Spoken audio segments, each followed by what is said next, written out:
Hello and welcome to Open Mind UFO Radio. I am your host, Alejandro Rojas, and I am here with Martin Chipper Willis. Hey, I'm Chipper, and Happy New Year, everyone. Yep, you're Chipper fella. So we have, well, I guess maybe I should apologize. I didn't have a show last week, and I kind of told people I would, but it just got too hectic the holidays. I did some traveling during the holidays, and I think everybody understands how the holidays can get a little loco. But, and I would have had to have tried to arrange something in Colorado. In fact, you were up for it, and we just couldn't make it happen because I was all over the place. I know, and it was like, well, I can this time, you can that time, and we just couldn't quite get it together. And I actually brought some equipment to Colorado so I could, record a show, but it just didn't work out. I apologize, people, but we got a show. Good show today, and some great shows on the way. Today is the show that I have been hyping up for quite a while, which is my interview with Paul Hynek, the son of the late Dr. J. Allen Hynek, who was an astronomer, and he helped the Air Force investigate UFOs, kind of as a debunker at first, and then eventually as pretty much one of the first civilian, scientific UFO investigators. He created the whole Close Encounters scale, and then he helped with the movie Close Encounters with Spielberg. In fact, I've got a cute video with our friend Lee Spiegel talking about his encounter with Spielberg and Dr. Hynek together at once. So that's a really cool video on our Open Mind YouTube. If you want to look that up, it's regarding also the United Nations event that Lee helped orchestrate. So, and that Spielberg helped them with. So that's what that's about, or at least offered to help, and did help a bit. And that's what Lee's talking about in that video. But he's also and we'll talk more about this, Martin and I, the person featured, kind of the centerpiece of this new television show that's essentially about him. It's called Project Blue Book, but it's about, Hynek working with the Air Force to investigate UFOs. It's a History Channel series that starts in about a week. However, because Martin and I are so cool, we've had some sneak peeks into the show. And of course, we've been interviewing some of the people who have been creating the show. And Paul Hynek has been involved with a bit with consultation and things like that. So I was extremely excited to meet Paul Hynek actually at the Alien Con in Baltimore, and I was able to arrange an interview, which you'll be hearing momentarily. I have to tell you, it's really hard for me to say this, but I'm really jealous. Oh, yeah? Why is that hard to say? I admit it when I'm jealous of you. I know. That's which because often you're happens. The kind of, No, I am. I'm really looking forward to listening to this. That's really exciting to be actually able to talk to. I mean, this guy lived it. It was in his household, and that must be just amazing. Can't wait to listen. It was amazing. One of the biggest thrills, which we'll talk about, is that he heard one of my talks in Baltimore, at least the majority of it, where the good portion of it was about Hynek, because I was talking about Spielberg and his UFO interest, which started with Hynek. And I even mentioned, because I brought up the History Channel show, because the History Channel, of course, has Ancient Aliens, which is the Alien Con is centered around the Ancient Alien show. By the way, I'll be speaking in June at their next Alien Con as well, and this one's going to be in LA. But so that was a big deal, and I was telling people, by the way, Hynek, he's really important. He's the guy that you see, being portrayed by the character that on these posters that are plastered all over the place. And so I talked a lot about Hynek, and I do try to include Hynek in as many lectures I do as possible, because for me, it's really important to educate the public, because I think he's such an important figure, which is one reason I'm genuinely very excited about this new show.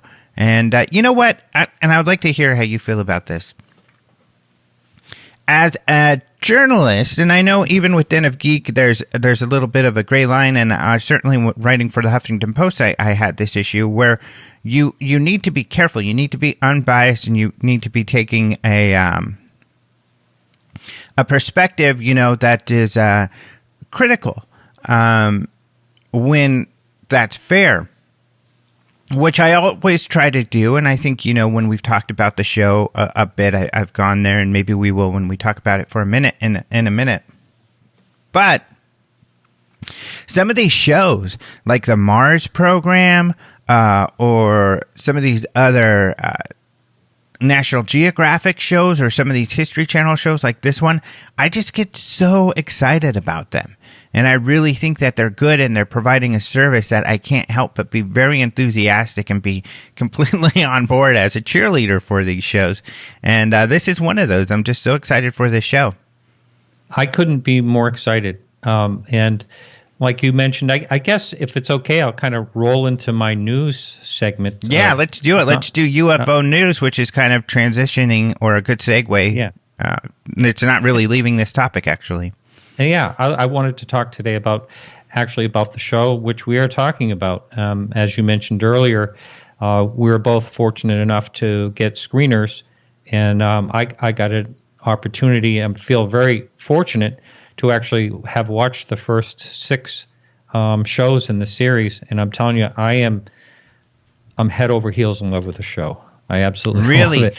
And I think that if anyone has an interest in Project Blue Book, J. Allen Hynek, or UFOs, any of those, this is really going to be a show you're not going to want to miss. It's exceptional. Mm-hmm. So really what about this, though? There's a lot of inaccuracies in it, in that yes.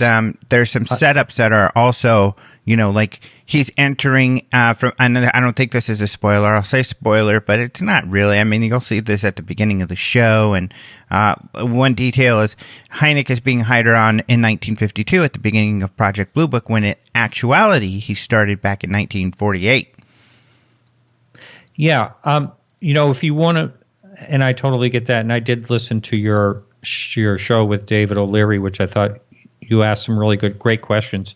And, I understand that there are some inaccuracies, and I do believe, as I think he mentioned, that, they're talking about this case now. It's up to you, if you're really interested in these cases, to check them out and do your own research. There are some definite embellishments and exaggerations, but this is theatrical, and it has to. I had someone I spoke to the other day said, "Aren't these experiences enough? Why do they need to embellish them at all?" And that is kind of a question, but I think it's going to be very difficult for anyone to actually pick up a show and run it, where they're not going to try to make it, have a little bit of an entertainment value. Especially if they want to continue more than one season. Unfortunately, it has to do with ratings. So anyway, I understand the inaccuracies, and some of them have bugged me in some of the shows I watched a bit, because I thought, oh God, that's just going over the top. But it's not an extreme. I mean, there's just a couple of things that I thought they didn't really need to do that or this, but I'm really, really enjoying it overall. I think, the characters, right away you connect to the characters.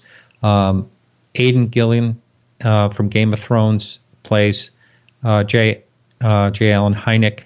I think he's very quirky, just the way I understand Hynek was. And by the way, myself, I don't know how you perceived Hynek, but when I first started really getting into the UFO topic, I was, watching videos with Hynek in it, and I thought, this is really unusual. This guy is so against UFOs, debunking them constantly, and then he changes. And I couldn't quite make the connection how that all happened. It took me a while to figure that out. And basically, for the people that are new listening to the show, whatever, are not familiar with him, he basically just keeps looking at the topic and these cases and realizes there's really something to this. And, over the years, some people say it was a Socorro case. I'm not sure if that's true or not. It kind of made him just kind of go over to the other side, so to speak. And I'm sure he was very welcomed by the people in the UFO field when that happened. Do you know in detail how dramatic of a change that was for him to? Oh, his perspective. I know, and we talk about this with Hynek, Paul Hynek a bit here. But yeah, I mean, it's a pretty major perspective change, and I make that point. In fact, they haven't printed it yet. It should be. Yeah, I have a Den of Geek article that'll probably be coming out this week on kind of a preview of the show, and I've got another one actually on Den of Geek right now that talks about Hynek and the man behind the show, and it was a major change. That's not portrayed in the show at all. But, like we talked about, it's not kind of a biopic. It's about Project Blue Book. Mm-hmm. And you always have to think of, and maybe it's from interviewing writers, and I think it's helpful to look at it from this perspective, is that you've got something that you're trying to portray. In this case, Project Blue Book. So you've got to get a sense of how people felt about it, a sense of what they did, and then portray kind of the sense of all of that as opposed to definitely all the facts and the figures point by point, because you've got such a limited amount of time, to portray that. And that's right. So, that's one thing. This isn't a biopic about Hynek. This is about Project Blue Book. So they do, I think, get a sense of, the Air Force at least, not wanting this to be such a big deal, and then bringing in Hynek to kind of debunk things, which is what he got frustrated with. But he was all on board to debunk. And I have this great quote that I use in my article. I guess I could pull up that article real quick. But essentially, he was saying that their assumption was that this whole thing was nonsense. So whenever we looked at it, we were just trying to explain how this case was nonsense. And he said he was embarrassed because at the beginning, that's exactly what he did. Not because he was trying to debunk or hide something. It was just because he felt it was absolute nonsense. So when you go into it with an assumption, oh, this is, nothing, then you're just looking for, okay, let's break apart this nothing and show people how this is nothing. And it just became harder for him to do that, to where, he's looking at these cases, and he's like us. When we see a UFO video, we're not the type, or many of the people we bring on and our friends are not the type to say, oh, that's got to be alien immediately. We want to break it down and dissect it, and it's minutia before we go there. And he was like that. And what he found was when he breaks everything down in some of these cases, so much is unexplained, and that these very credible and capable witnesses are explaining something that does not fit something ordinary. So he mentioned that his frustration was mostly that he was not allowed to thoroughly investigate many of these cases because he felt many deserved it, and he couldn't figure out the mystery behind them. So there was a genuine mystery to UFOs, and he didn't jump to the conclusions of what they might be. He actually frustrated a lot of UFO researchers because he said, hey, we don't know. We can't jump to the ET conclusion because we don't have enough information to say that. So yeah, it's a pretty drastic change that he made, but he's not. What's interesting is, Elizondo kind of is similar. Certainly Nick Pope was very similar. So a lot of people who have kind of been thrust into this arena, begrudgingly, to look at this topic, have walked away, having a perspective they never thought they would, that, wow, there is a genuine mystery to all of this. And many of the big time scientists, like let's say a Shostak, who we've talked about, who works for SETI, have not done that work to come to really, once they do the work, and then I think they have a more valid stance when they come out saying, I think we were able to explain things away. But that's just, they haven't done the work for the most part. And more open-minded scientists like Neil deGrasse Tyson or Michio Kaku are more open to the possibility that there's a genuine mystery. Or this, Colombo guy who wrote this paper for the SETI Institute recently, and that was big in the news, open to the idea. So, yeah, it was a pretty big change that he had. What else I like about the show is that Hynek comes across in the show as a very intelligent and careful person who is seriously analyzing these cases. And he's very, very likable as well. He's not egotistical or anything. He's he's a likable guy, even though he's got his career that he's, which is a major motivation for him in the show. He comes across as very likable, fun to watch. Yes, and then his sidekick, the captain there, portrayed by Michael Malarkey, he is constantly like, it's nothing, even when something major happens. Yeah. But you can see they do portray that Hynek's frustration and not getting enough information. And again, I don't want to spoil anyone, from saying too much of the shows that I watch, but with the top brass, so to speak, he seems frustrated too, and they're a little, they're portrayed as being a little concerned about him being, a little over eager to solve the mystery. Mm-hmm. And basically, it kind of just says from the beginning, they want to basically be able to come up with a quick story and a quick answer. Mm-hmm. And they, the first show, I don't think it'll bother anyone if I say what the first 6 episodes are. And the first one is basically the Fuller dogfight. The second one is the Flatwoods Monster, which I thought was pretty well done. I'm excited to watch those. I've only watched the first part, the first one you talked about. I haven't watched the rest yet. And then there's the Lubbock Lights. Is it Lubbock? I've always heard Lubbock.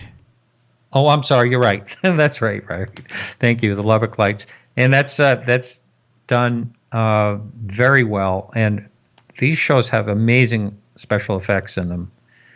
And, and I'm kind of geeky when it comes to, because I'm a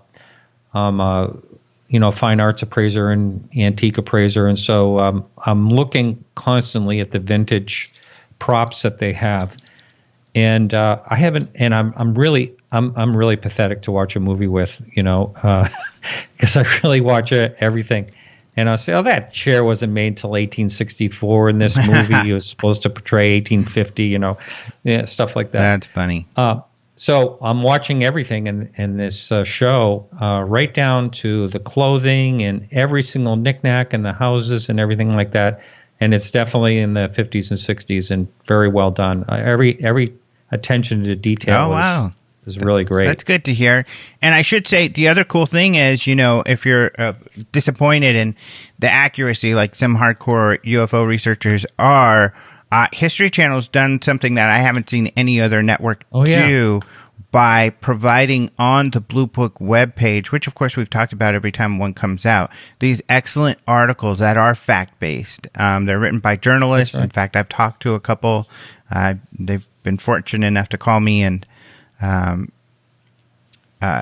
quoted in a couple of these, and these are actual, and I've asked them a bit. They're all journalists who are, mostly not necessarily educated on these topics, which I think is a good thing, and then doing the research to find out more about them and write in an unbiased perspective about these cases. And they're great cases. So you get a lot of great facts. So you can find that on the website, which is really cool. So, yeah, in fact, we talk to Hynek about all of this stuff as well. But, yeah, I think it's going to be great for people actually educating themselves and many, many more people being educated on the facts about right. Dr. J. Allen Hynek and Project Blue Book. That's right. And just to go on, because I said I'd name the first 6 shows. Yeah, the one following the Lubbock Lights is Operation Paperclip. That's pretty well done, but that's the one where I mentioned that I thought things went a little bit far out on that one in particular. Foo Fighters is next, and the Green Fireballs is up after that. So that's the first 6 shows. And as I said, I'm totally addicted. I'm probably going to watch them again just because I have that opportunity, and I can't wait for the following one to come out.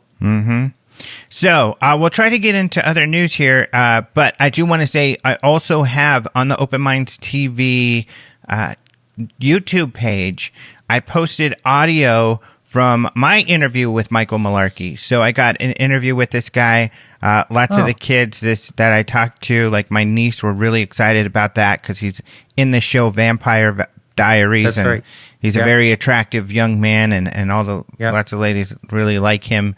But that's where he's really well known. But great guy, really cool guy. So I sat in on a longer interview with a few other journalists, and I'll be writing something up on that for Den of Geek. But they did let me post. Was that the one that was a call? Yes. A call you could join? Oh, geez, yeah. I didn't join that. So, and then I was able to post the audio for my questions, and I got a few in there, of course, about UFOs. And what was fun is he listened to my podcast, my interview with David O'Leary.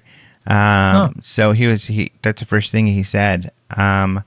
But which just shows he's also into UFOs and stuff. And so it was a great interview. So you guys can check that out on YouTube. Wow. Awesome. Yeah. I was really sorry I missed that. There's something else I'd like to mention if we have time here. Yeah, go for it. Okay. So, this is in the KRQE, website in, Albuquerque metro area. And it's about our good friend David Marler. And the title of this is UFO Researcher Pledges to Donate Entire UFO Collection to UNM. And so it's made some news. And so it just goes on to say about him amassing the collection. David Marler, of course, lives in Rio Rancho, and he has tens of thousands of pieces that he's going to be now this donating to the university, and that's upon his passing. And this will be, of course, for a perpetual usage for anyone researching UFOs, which actually he is open to letting people do research there in his library at his house. I don't know. Have you ever been to his place? I have not. There's pictures in, and I've gotten lots of pictures. He'll send them to me, or like sometimes when people visit, like when Lee visited him fairly recently, Lee sent me some pictures too, because everybody's so floored by this incredible collection that he has. But yeah, I think he's already got the agreement with University of New Mexico that, it'll all go there to them, which is so awesome. I mean, he's a great guy. So I always tell people, because sometimes people will come to me, where should I give my archives? Sometimes they even say, I want to give my archives to Open Minds. And I tell them, give them to David, because he's already got the facility. He's already got everything. Sometimes I'll ask, let me look him over first. But because I think he's the best place for that in the United States, because he's going to ensure that they're open to the public. And he also has some Project Blue Book files as well in that lot. That were found on Craigslist. He essentially found a locker, right? Or somebody else did. Yeah, basically it was he tracked down an original Project Blue Book. I can't remember his, status in the Air Force, but he tracked him down and he got the rest of it. That was belonging. This was left over in a house that the gentleman had moved out of, and some really great stuff in that lot in particular. And he also has something from a dumpster diver that was found signed by President Johnson. So Interesting cool stuff. Yep. We're out of time, aren't we? We are out of time, so we got to go. Thank you so much, Martin. Let's go ahead and we'll have a short break, and we'll be right back with Paul Hynek.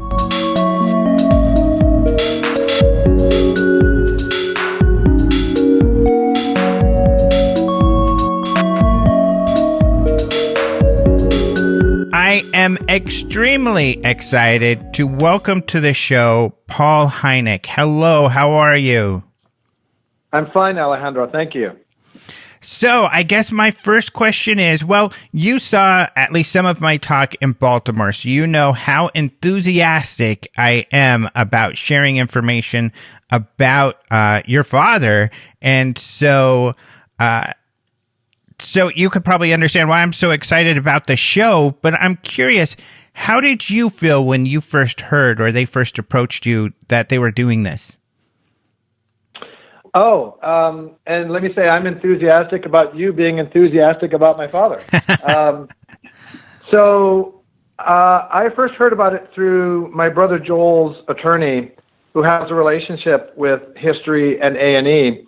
And they asked if Joel and I would serve as consultants on the show.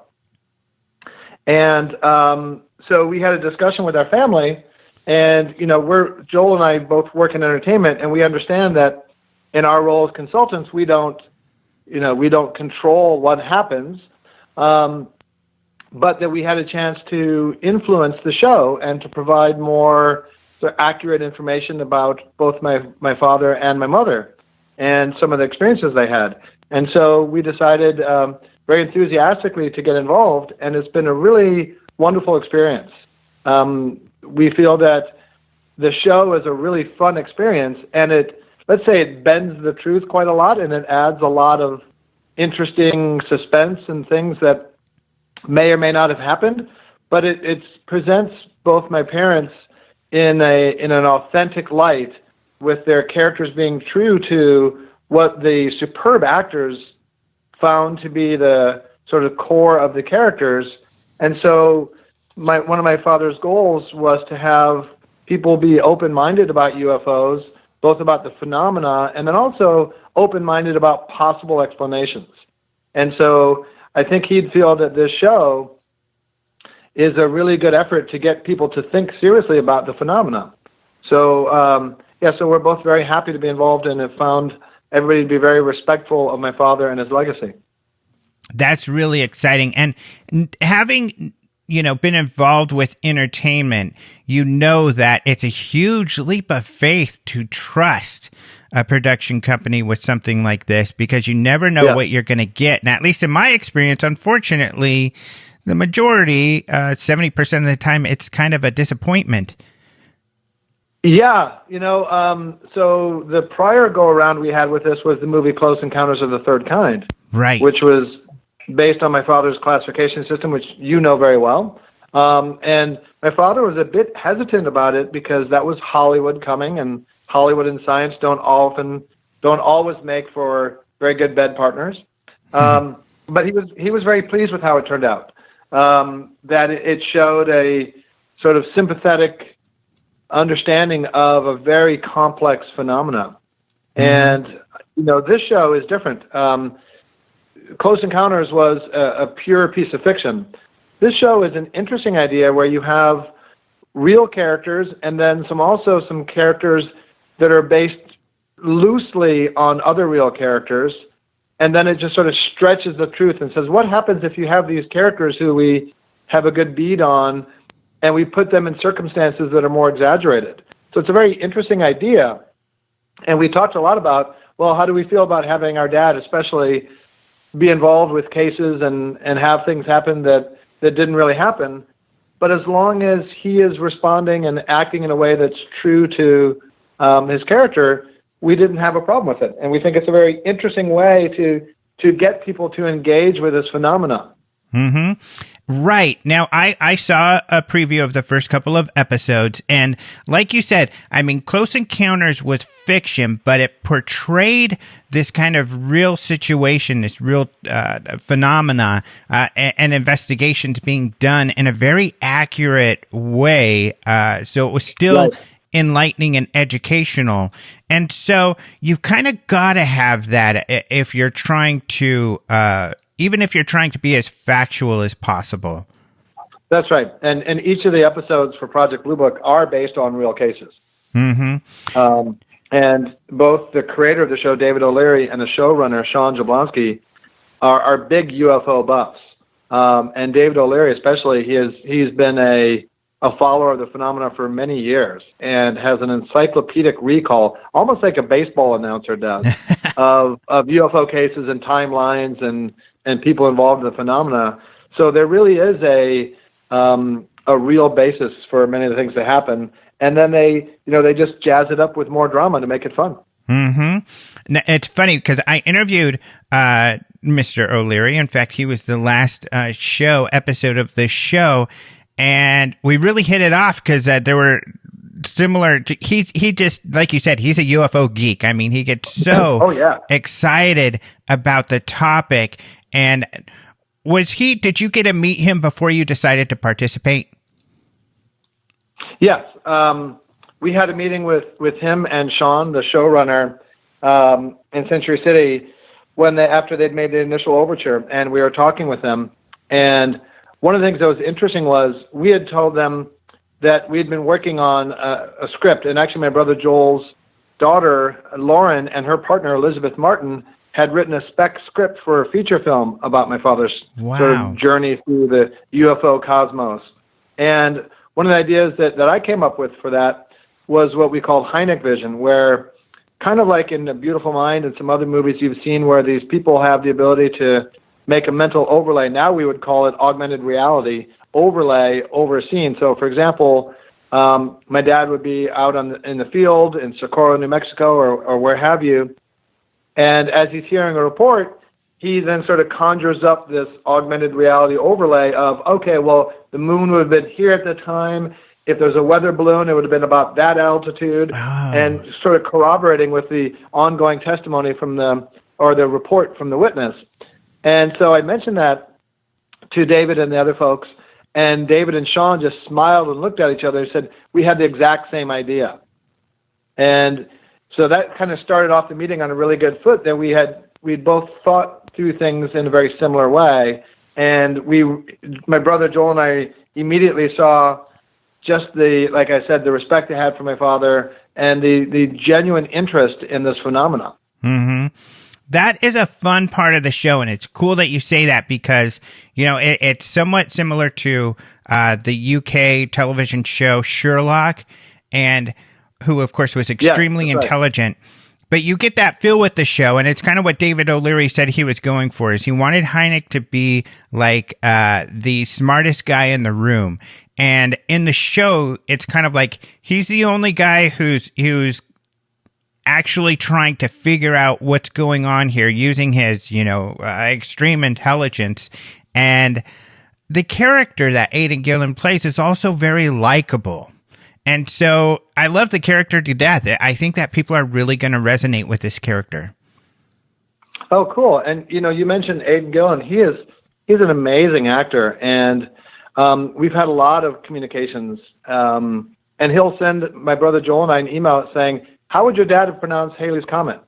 And so we really talked a lot and gave him a lot of pictures and anecdotes, because both he and Laura Minnell, a superb actress who plays my mom, really, I think, went to great lengths to try to get what they felt was the authentic core of the character. And the goal was not to make everything accurate, but to make it authentic. And that's what you can do in fiction. Mm-hmm. Well, your father actually had an iconic look, too, that Aidan really has nailed. But he chose not to go with a pipe. I was wondering why do you know why that decision was made? I'm not sure. And we talked about that quite a lot.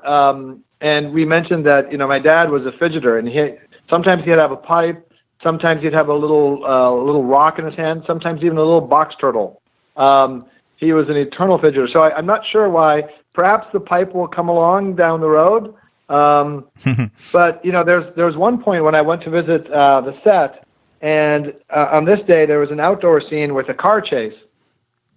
And so Aidan drove in the car, they stopped the scene, he comes walking over, and we chatted for a bit, And as he's walking away, when I'm looking at him as he's walking away, it just felt like my dad was there. Wow. The sort of silhouette he cast. Mm-hmm.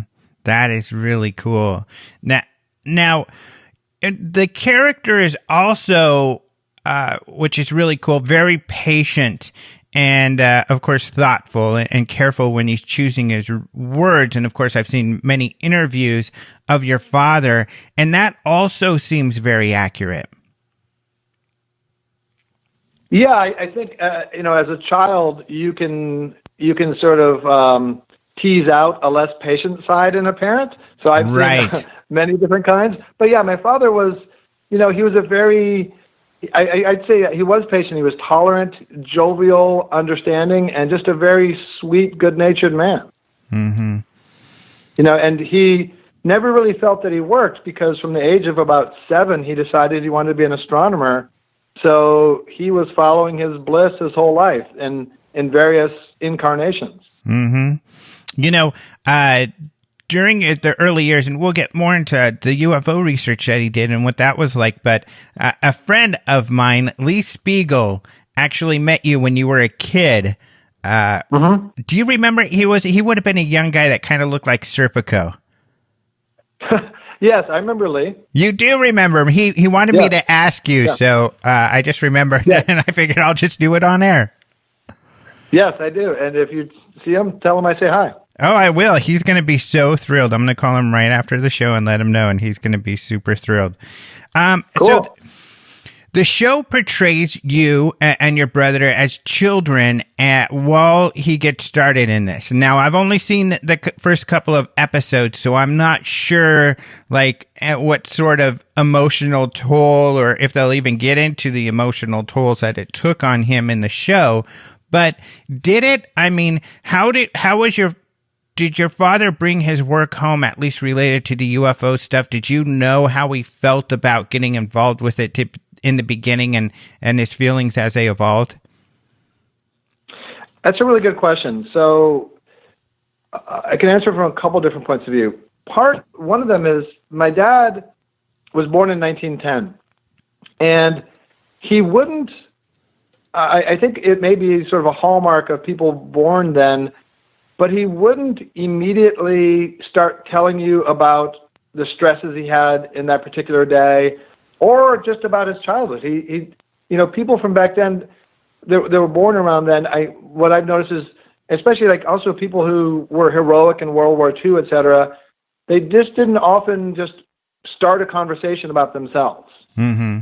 And so my dad was like that. And so it would really be up to us to sort of ask him questions and ferret things out. And I learned so many things by asking him about his childhood, et cetera, that I found fascinating. As for how he got into the program in the beginning, that was a little bit before my time. And in talking with my family members and my mom about it, Project Blue Book became a very significant endeavor and a large part of his life. But when he was asked by the Air Force initially to get in the late 40s to get involved and help them do research and debunk flying saucers, I don't think he understood at the time, or he expected at the time, that it would become a 20-year pursuit and really influence the rest of the course of his life. Mm-hmm. It was just he had worked with the military during World War II on the proximity fuse.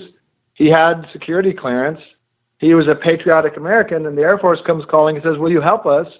I'm not sure he thought it was more than a few weekends of work at the time. And it turned out to be a lot more. It sure did. A lot of weekends. And, as he got more and more involved, I think, he became first intellectually curious that the data wasn't really comporting to his initial hypothesis that it was a bunch of post-war bunkum. And at the same time, he realized that his road was diverging from the Air Force's. Recently, my brother Joel and I had the great pleasure of meeting Lieutenant Colonel Robert Friend, mm-hmm. who was one of the directors of Project Blue Book. And of all the directors, he's the one that my father admired and respected the most. Mm. And it was fascinating to talk to him about how he saw the phenomenon. Because one of the things he said was that the first thing they needed to do was determine if something was legitimate or a hoax.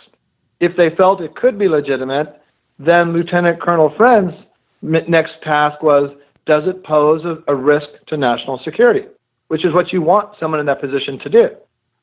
That was not how my father or other scientists in that position would think.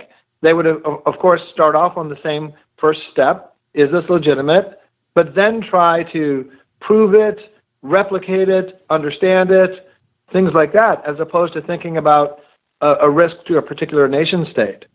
And so as he's going along, and there were 4 different directors of Project Blue Book, and Ruppelt was another very good one, but the Air Force and my father were looking to do very different things. And so after he got involved, clearly it didn't take very long for him to realize that their goals were not quite aligned. Mm-hmm. That makes complete sense. And I think that's important for people to understand. For instance, this gentleman who works with the Pentagon, who just came out about their UFO program, or Nick Pope, this gentleman who worked for the UK. Hopefully you got to meet him in Baltimore. Great guy. But they make that point. When we worked for the government, we were looking at whether these were threats or not. We were working for the Defense Department, which is much different than figuring out, or even necessarily having a strong motivation to figure out the ins and outs of what the heck this thing is. That's right. Now, at least from your perspective, was there a lot of angst? I mean, it doesn't seem as though he really got stressed out. It seems like he was able to take things in stride and be very professional, even though this topic can be controversial and for other scientists can cause some strife in their professional life. It seemed as though he just kind of trudged along and did his work, and he never indicated to have any real emotional issues that arose. Well, and I just want to make a quick point to something you just said about the threat. And obviously the most recent Pentagon initiative that was disclosed recently was the Advanced Aerospace Threat Identification Program. Mm-hmm. So that concept of threat and risk runs really deeply with them, as it should. Right.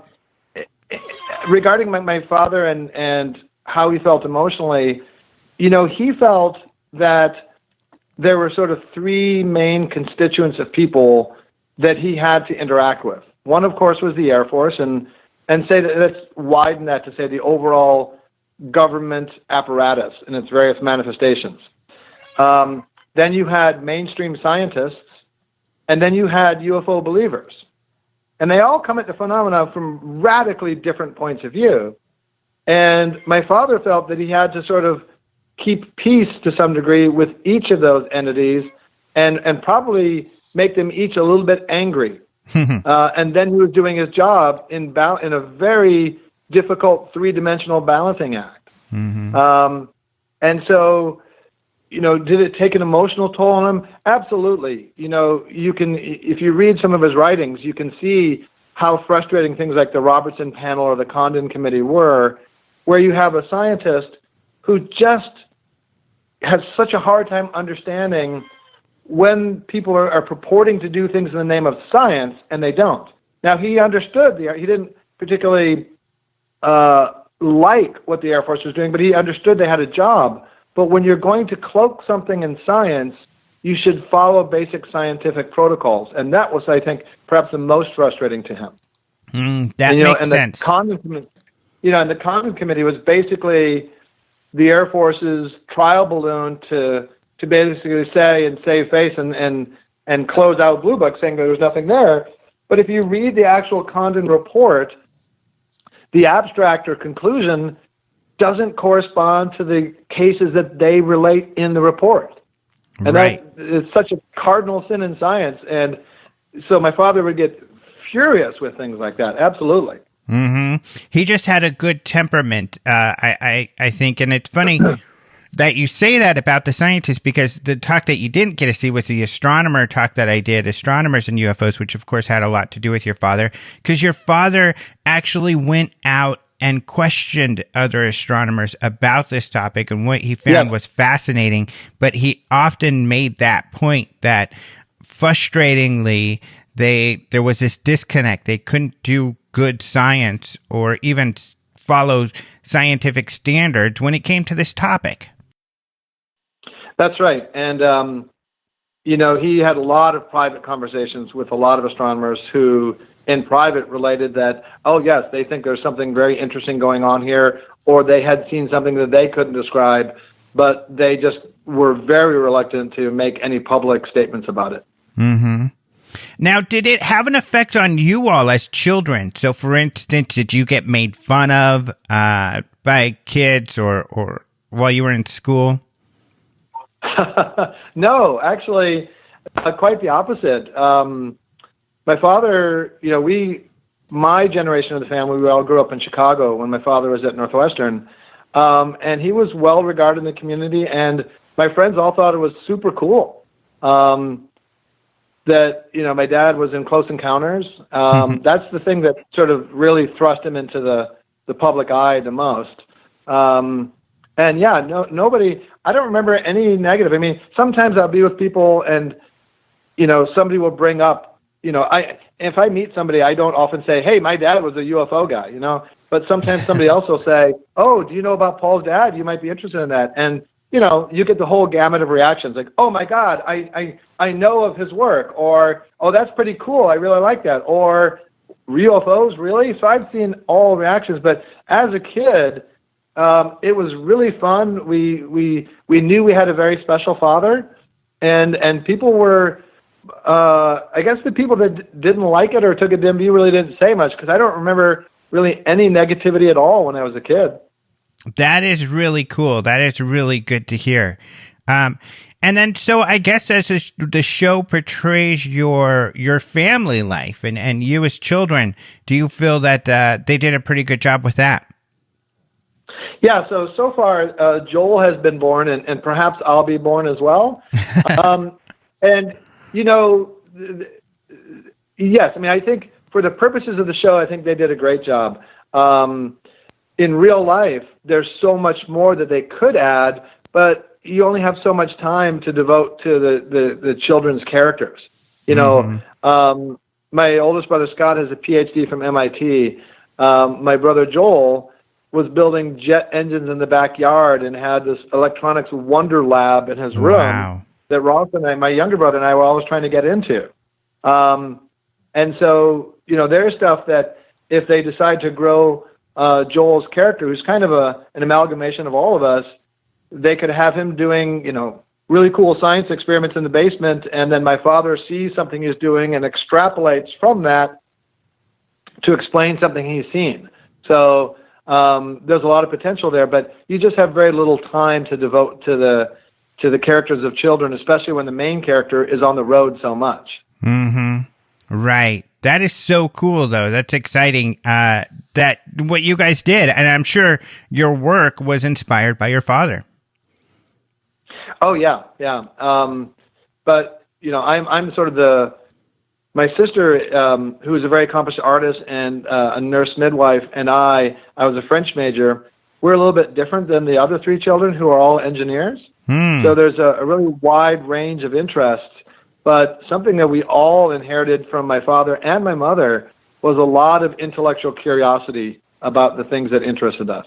Well, it's about time to take a break, so we'll take a break real quick, and then we'll be back to talk more about Project Blue Book. So we're very honored to have Paul Hynek, the son of the grandfather, I think a lot of people refer to him, of ufology. And actually, that's what my talk, Astronomers and UFOs, kind of starts, is that, Seth Shostak in particular of the Search for Extraterrestrial Intelligence says, oh, if there's something to this, astronomers would be interested.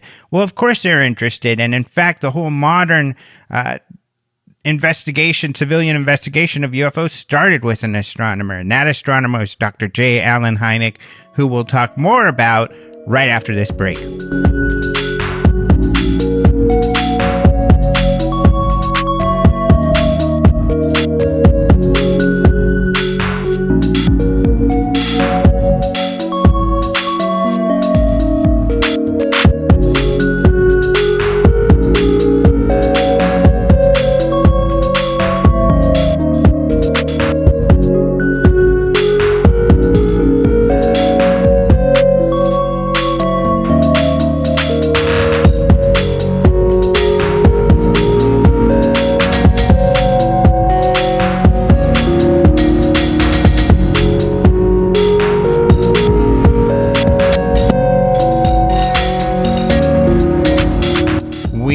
are back. You're listening to Open Mind UFO Radio, and we're talking to Paul Hynek. And during the break, because going into the break, I was talking about Seth Shostak, but during the break, you said you actually did a lecture with him? Yeah, I did we did a joint keynote address at something called the Brink Institute conference several years back. Wow. How was that? It was great. I really like Seth. And he reminds me of my father in that they're both very accomplished popularizers of science, which is something my dad wrote hundreds and hundreds of articles for newspapers. And, before he got known for UFOs, he really had a passion to get people to understand how important it is to study math and science. Which is, I think, Seth is genius that way. I am a big fan, too. He's so fun to listen to, and he makes such a compelling argument that there's tons of extraterrestrial civilizations out there. They have to be out there. But when it comes to UFOs, he's like, not so much. Did you and he talk about that topic at all? A little bit, but, I don't... I'm not so different from him. I mean, and recently Neil deGrasse Tyson also said something similar to my brother when he was talking with him, that he believes in the possibility of UFOs having come here, or aliens having come here perhaps, but he just hasn't personally seen enough evidence to convince him. And I think that's a proper scientific attitude. And, and also my father, I mentioned before that he wanted people to keep an open mind about the existence of the UFO phenomena, but he was also very cautious to not right away take the best available answer and make that your answer. Right. So in this case, my father wasn't really a big fan of the extraterrestrial hypothesis. There are, he felt there are some big challenges with that. You have to go vast distances and perhaps tweak Einstein in the nose. And we have very sensitive instrumentation, and we have a lot of videos now, especially that the Pentagon has released, but we don't have the corresponding reports of our instruments that can detect things that enter and exit our atmosphere from occurring. Plus, these objects seem to demonstrate a lot of comfort in our specific Earth gravity and atmosphere. So my father thought, look, this is a very interesting phenomenon. Something seems to be happening here, but it's not necessarily extraterrestrial. It could be interdimensional or some other, even perhaps more exotic answer. Right, which is one of the reasons I appreciate your father so much is that discipline and an example of the scientific rigor and the discipline you need to bring to a topic like this, that you can't jump to conclusions. I think what I like about him, though, is that he was willing, well, begrudgingly at first, I suppose, but he was willing to look at the evidence and take a hard look, where it's been a little bit more difficult to get Seth to actually look at some of the more compelling cases and information out there. Well, but on the other hand, give Seth a break. He's got a huge universe to be looking at. That is true. And I do agree that he is good at what he does. But sometimes I just feel he can be a little too dismissive. And for example, I know he hasn't looked at your dad's work regarding astronomers and, Peter Sturrock, who also wrote a book about astronomers. Right. And I think you would find that fascinating. I think so too. I think, Seth is a very inquisitive person, and, he's obviously positively inclined to the possibility of extraterrestrial life. And so if that life has come here and there's more evidence to present to him, I think he will be very open to analyze it. Now, speaking of kind of Seth being a champion of science, and you brought up Neil deGrasse Tyson, who I'm also a huge fan of, and he's been a little bit more open, at least lately, in some of his comments regarding the recent Pentagon program, which he felt was worthwhile, and it was a worthwhile to spend that money. It doesn't seem, though, that we kind of have the champion, and perhaps we just don't have the person with the temperament or the right access. We haven't had someone like your father to really champion this topic in the field of science since your father.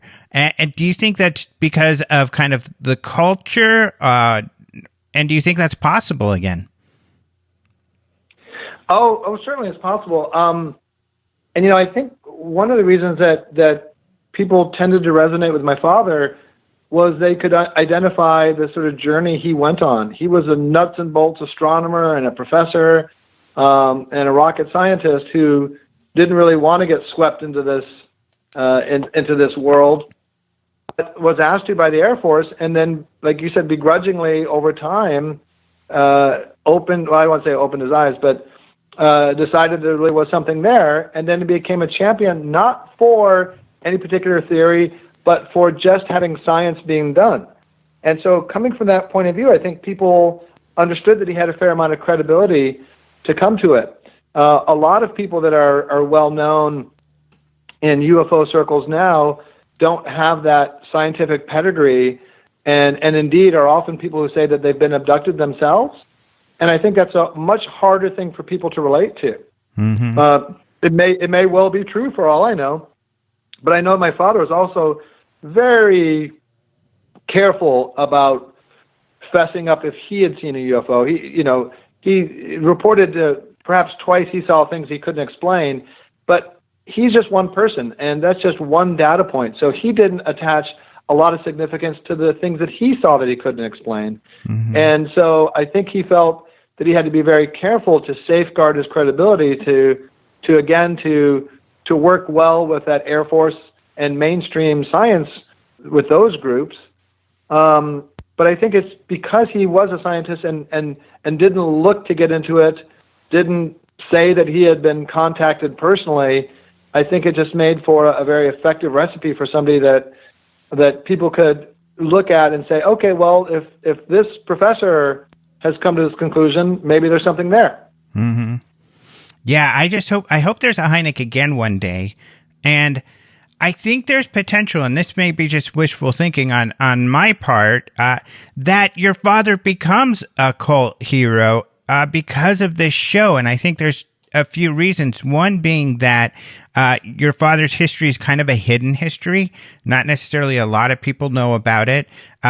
Aidan Gillen plays such a likable and I think a character that is someone you want, because I think viewers, especially even the skeptical, want to believe, but the way that in the show they walk people through these cases, it's very intelligent, and he's revealing. And then once people get interested and look into the real life history of your father, they'll find this extremely rich history of many, many hundreds of cases that your father felt were unexplained. I think there's so much potential there for people to really, I hope, jump onto this and it to become kind of a cultural phenomenon. Well, I think that's very kind of you to say. I think what my father would like is not so much a focus on him, but again, this sort of openness for science. Even in the dark corners and the places that scare you or that you think aren't worthy of it is often where some of the best discoveries are made. Mm-hmm. And, for a good part of his life, he worked on what I think we'd all agree is one of the most important questions ever to face mankind. And he tried to have a increasingly brighter flashlight to look in some very dark alleyways to try to glean some insights about it. Mm-hmm. So I guess because you're a futurist, right? I mean, you think about these things about the science and the culture.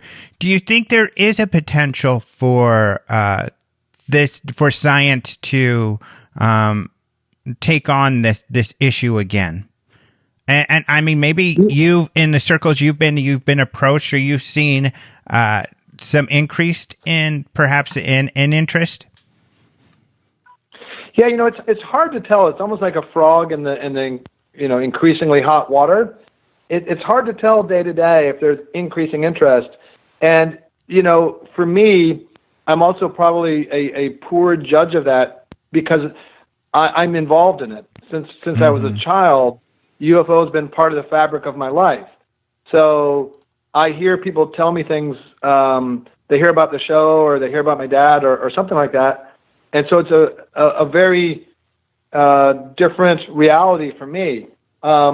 Certainly, I've seen with the build up to the show a lot of renewed interest in my father and in UFOs, and just being, like you said, a futurist and someone who's interested in science myself.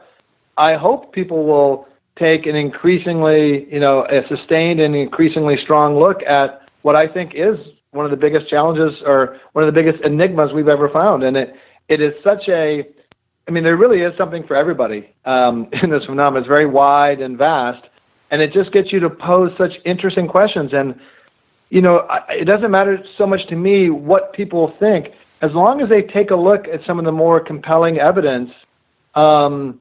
It can't help but open your mind a little bit and at least make you think about the world and things in a different way. And I'd like to come back to something you asked about my father feeling stressed.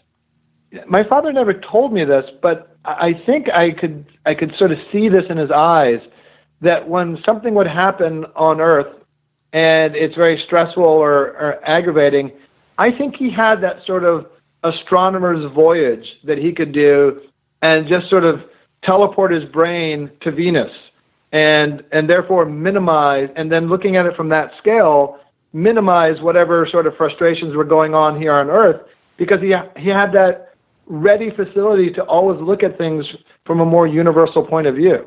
Mm-hmm. Yeah, that makes sense, to look at the bigger picture. Yeah, and I think what he would really like, I believe there are two kinds of people in the world. There are those who prefer questions they can't answer, and there are those who prefer answers they can't question. Mm-hmm. And the people that are okay with questions they can't answer are more of the scientific bent and understand that,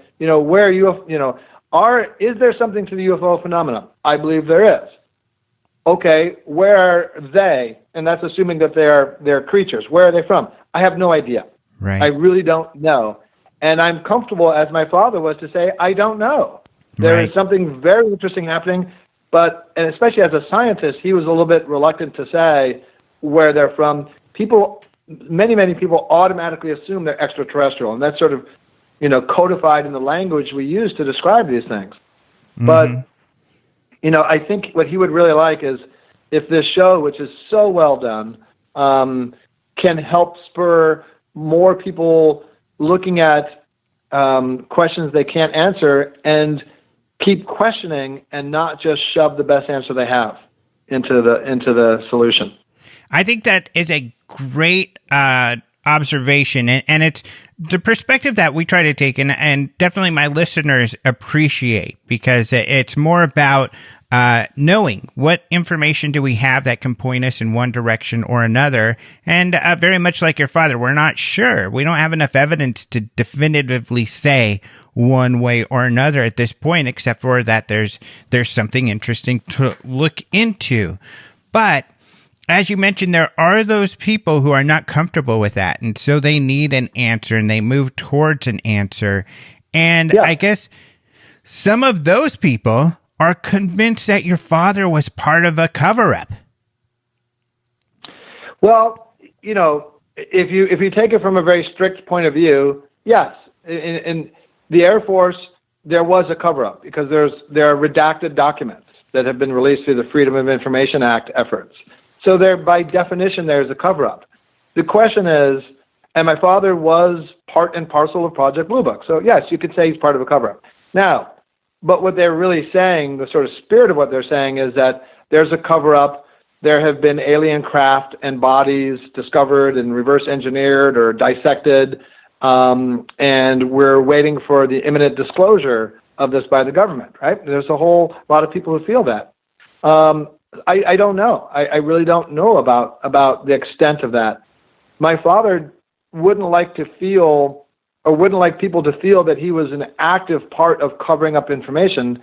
Indeed, that was the exact opposite of his motivation to stay with Project Blue Book and the Air Force well after he realized that they were not looking for the truth.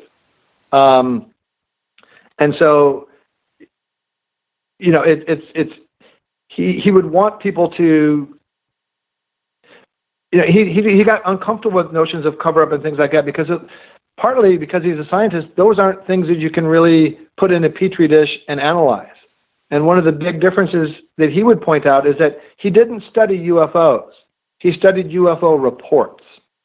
And that's what allowed him to sort of get a firm handle on the phenomena and then come up with the classification system.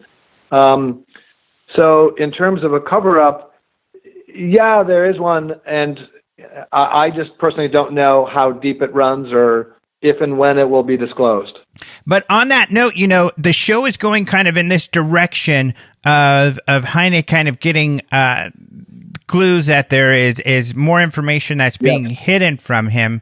And I do go into this in my latest article recently that actually, at least from my interviews, I don't know that he ever did feel that way, and I'd love to hear your input, but he would be somewhat justified because when they closed Project Blue Book, there was at least one memo where one of the generals had said, well, our best cases go somewhere else anyway. Yeah, the 402nd Air Intelligence Squadron, I don't remember the exact number, but I think starting in 1953 with the Robertson panel, there was another sort of parallel effort. And that's not surprising because if, with the estimate of the situation that was put out in 1948 saying that the Air Force believed that UFOs were likely of extraterrestrial origin, if that's the case, you should have more than one effort going on at the same time. This is a matter of not only national security, but global security. And so Project Blue Book over the years became more and more a PR exercise to tamp down hysteria as opposed to a rigorous effort to scientifically understand and from a technological point of view, harness technology that may have been discovered. Mm-hmm. Do you know if your father felt that there were some really large secrets being hidden from him? It's a good question. I don't know. Well, certainly he knew that just by, as we talked about, the Air Intelligence Squadron that was now investigating a bunch of cases, certainly there's information that's being held from him. But I don't know that he had a feeling as to how vast it was or what exactly they may have discovered. Mm-hmm. Right. And again, I think without evidence, I think, he felt, like Seth Shostak and others, he felt he was a science popularizer first and foremost. He wanted people to understand how magical and important science was. And even if he did feel that there was juicy secrets being withheld from him, I don't know if he would have said so publicly, because I don't know what he would have thought he could gain from that. And if that might not erode his credibility and make people think he's some kind of conspiracy nut. Mm-hmm. That's really interesting you say that, because that's kind of the feel I've gotten from the people that I've talked to that work with him, like Don Schmidt or even Mark O'Connell, this gentleman who wrote this recent biography. Sure. Right. So yeah, I mean, I think that was a constant concern. And so I don't remember him telling me, hey, Bozo, sometime I have to take you to Area 51 or something like that. Uh-huh. And I guess my last question will be, because we're pretty much running out of time, as far as you can remember, what were some of his favorite cases, the ones that I guess got him most excited? Sure. There were a lot of them. Lonnie Zamora in Socorro, New Mexico in 1964. And I think one that he really liked, and as my personal favorite, is the Fothergill Case in Papua New Guinea in, I think, 1971. I'm not sure I have the date correct. But that was a fascinating case where you have an Anglican priest who's in Papua New Guinea who hears a large commotion outside, and there are a lot of people outside, and he looks, and he sees a craft in the sky. And he was a fairly adept at trigonometry, and he's performing some mental calculations to determine how far and the craft is and how large it is. And they're all watching this craft, and there were other reports in the country of sightings that suggested a possible trajectory. So there's corroboration of this, but maybe 500 witnesses on site, and they see this craft, and then this sort of hatch opens, and they see humanoids. Fothergill waves, and they wave back. Wow. And then soon thereafter, Fothergill goes inside for evening prayers, for which he was roundly criticized. But one of the things he said was that was his oath was to do that, and not his oath wasn't to do evening prayers unless he saw something interesting in the sky. Right. And so he came to our house and had dinner. He was attending an ecumenical conference in the U.S. And my father put a lot of a stead in the credibility of a witness. And this was about as credible a witness as you could get. He wasn't eager to talk about this, but frankly, if you have seen a UFO and you come to our house for dinner, you're going to have to talk about it. That's the quid pro quo. Right. So my father would ask him about it, and he would talk about it. He was obviously very intelligent. He was very comfortable in his skin. He wasn't looking to gain anything like book tours or anything like that. And he calmly related this incident, and his various retellings have been consistent over time. And there were multiple witnesses. There were corroborations in other parts of the country. And so this is a case that he thought was particularly compelling. Wow. Well, thank you so much for sharing that with us. And thank you so much for being on the show. This has been a great pleasure. Pleasure is mine. So hopefully everybody will be tuning in just a week or two after the show airs to the Project Blue Book show. And I guess are you pretty excited about it? Are you happy with the way it's come out? Oh, I'm thrilled. I think it's going to be a really fun show and get people to look at the phenomena in an exciting and authentic way. Yep, I agree. I'm super excited about it. Thank you so much. My pleasure. Take care. Thank you so much to Paul Hynek for joining us on the show. What a pleasure it was to have him. How amazing is it to have this insight into history? I mean, for those of us who are UFO geeks, this is like exciting stuff for us. So thank you so much to Paul. I think that we'll hear more from him as the season begins for Project Blue Book. It's going to air on the History Channel starting next Tuesday, January 8th. So a week from today, everybody will get to start to watch it. So I'm excited to hear people's feedback. And don't get too excited. I don't know if this happens to you when people tell you, oh, this movie's wonderful, it's so cool. And then you go see it and you're like, But then people tell you, this movie wasn't that great. And you go see it and you're like, hey, it's not too bad. I like it better than you said. So don't set yourself up. Just watch it, see what you think. But, for the facts, for the details, go to the articles on the History Channel. And then for the excitement of it all and to get kind of an idea, the feeling of what it was like, I guess, is more what the television show is about. So exciting stuff. I'm excited for it. And if you want to check out that interview I did with Michael Malarkey, he plays the Air Force guy that is kind of Hynek's counter. You can go to the Open Minds TV YouTube channel to see that. Of course, if you're new to the podcast, then the writer of the show, the guy who got the show on the air, it was his concept, David O'Leary, we had on our podcast just a few weeks ago. So you can check that out. Very exciting stuff. Stay tuned for more on Project Blue Book right here on our podcast. I'll also be writing about every episode for Den of Geeks, so keep an eye out for that. Otherwise, that's it for now. We've got our next exciting year in review episode coming up. So that is where Martin, myself, and Lee Spiegel talk about all of the exciting stories of 2018, and it was a banner year, perhaps one of, if not the most important year in ufology, I would say, at least in decades.